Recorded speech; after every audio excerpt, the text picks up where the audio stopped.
Welcome back. Today we had the fabulous Lori Horton with us this morning, sharing another fabulous recipe. Lori, what are we making today? It's a good one today. This one is so simple, and as you guys have been talking about all morning, we're at that back to school time, and the kids are a little bit adjusting to those schedules and all of that. Yes. So this is a really simple one that they can help with. Okay. They can really have some fun with customizing to whatever flavors that they want.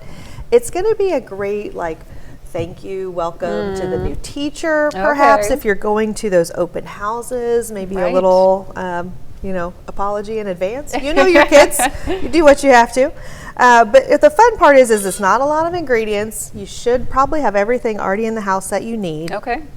Except for maybe the ice cream, and that's a no judgment zone whether you have that or not. But we are going to start with a pint of ice cream, just a small one. If you have a bigger container, measure it out. It's not that difficult, but you want to let it set and melt. So this has been out for about an hour, and it's really nice and melted. It can be completely liquid if it just sets, but soft enough you can really just start to mix other things into it. Right. And make sure you scrape all of that out because we want to get that full pint's worth into our bowl. And then all we're going to add to that is a little bit of leavening. So we've got a couple options, and I don't keep a lot of self-rising flour in the house because I'm not really a bread baker. Okay. That's where I draw the line. But that's not a problem. If you have self-rising flour, you can add 1.5 cups of that and you're done. 2 ingredients, this recipe is ready to go. But if you don't, you can start with that 1.5 cups of regular flour, add a little bit of baking powder and salt, which is what I've got here. Okay. Same thing is going to happen, and we are going to get all those mixed together. We'll kind of talk about the sizes and how we get all this baked up when we come back. All right. Well, they look delicious. Lori, thanks so much. Stick around. We'll be right back.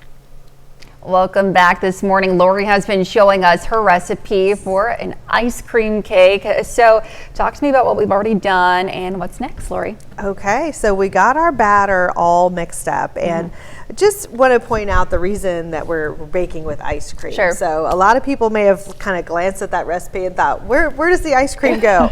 Essentially, what we're doing is we're making use of the ice cream ingredients. So what's in ice cream? Eggs, milk, sugar. Lots of sugar, yep. Lots of sugar. So we've got our fats, we've got our dairy, and we've got our eggs. Okay. So by just melting that ice cream and using it instead of measuring those ingredients, we've added them into our cake batter. Wonderful. And what we end up with by just doing that with some flour and some leaveners is we just ended up with a really nice, almost kind of a pound cake type of a thing.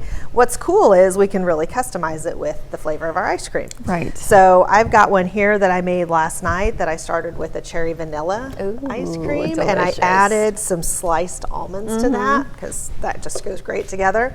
This one is a coffee flavored ice cream, and I added to that some espresso chips, just some of those kind of cappuccino flavored chips in that.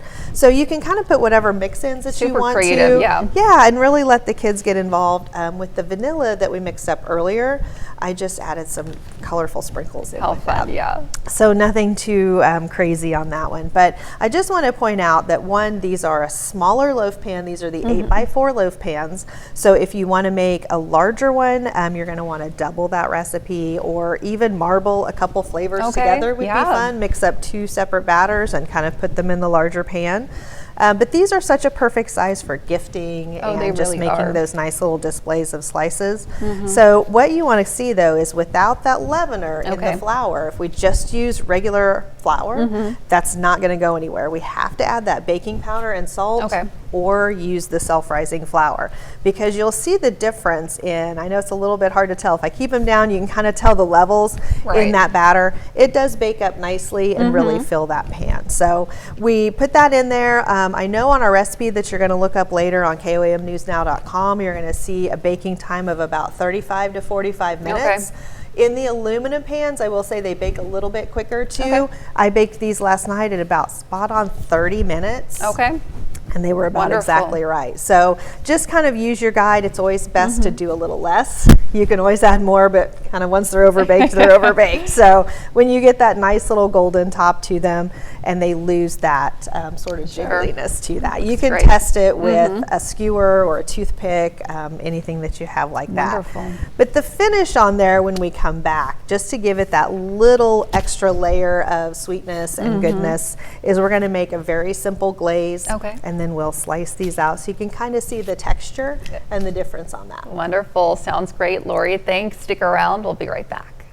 All right, we're back with Lori Horton, who's been showing us her recipe for an ice cream cake. Yes. Oh, we've got the final touches right here, Lori. What's that? We've got the final touches. This is just that little extra, this is really good as it is, but as you guys know, I never can leave well enough alone. So a very simple powdered sugar glaze on the top of this really sets it off, and again gives you that little opportunity to add some extra flavor boost to it.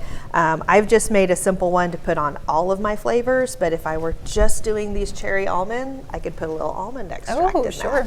Maybe if we did some lemon, add a little lemon zest, a little lemon extract. Don't be afraid to toy with it a little bit. All this is about a cup of powdered sugar and then a few tablespoons of whole milk. So always work with the highest fat ingredients. I know it's not healthy. We're not trying to pretend like it is, but they really come out the best. They mix the best in that. You need that high fat. So don't use the skim milk, get the whole milk, or use heavy whipping cream even, half and half. And then I just added a little splash of vanilla to that. So what we want to end up with is a really nice, you can see that just really runs off of our spatula, nice and creamy. And what I did on my nice cooled loaf here is I just took a skewer and I poked a few holes along the top so that we give that an opportunity to kind of soak into our cake a little bit. Now that's personal preference. If you want just a little bit on top, the espresso one that I did, I just put a little bit on the top. I didn't poke those holes in it. So it's just gonna give us a little bit of sweetness without kind of going into the cake. So we let that set, and again, these pans are perfect because most of the time they're gonna come with those little plastic covers on them to make an easy little gift for those new teachers or new neighbors. It's such a good time of year. I will point out that when you do put this batter into the pan, it's pretty thick. Okay.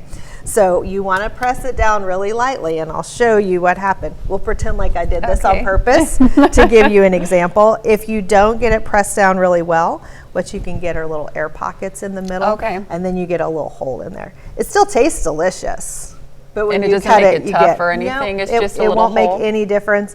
It's just a little place to see through the center. That's a great tip, though. I can see it's like really dense in there. Yeah, it's very dense. So just out. take a spatula, maybe an angled spatula or a knife, and just really kind of press that down into your container. Now, I sprayed my container as well before I put that batter in there. Just makes it a little easier, obviously, to get out, especially if you're going to take it and maybe slice it and put it on a platter instead of just gifting it to kind of, maybe munch on out of the pan. But with our slice here that doesn't have that gap in the middle, you can tell this is a very like pound cake texture, really nice, so moist and soft. It just gives you a beautiful texture to it, and you can add, again, whatever mixings that you want to. Craisins are really good in some of those if you like that little bit of a bite with it. Absolutely. Blueberries with lemon. Say, just get creative and really customize this for your own tastes. Yeah, the possibilities are endless. They really Super fun. Well, Lori, as always, thanks so much for being with us this morning. Chris is back with a look at your forecast right after this.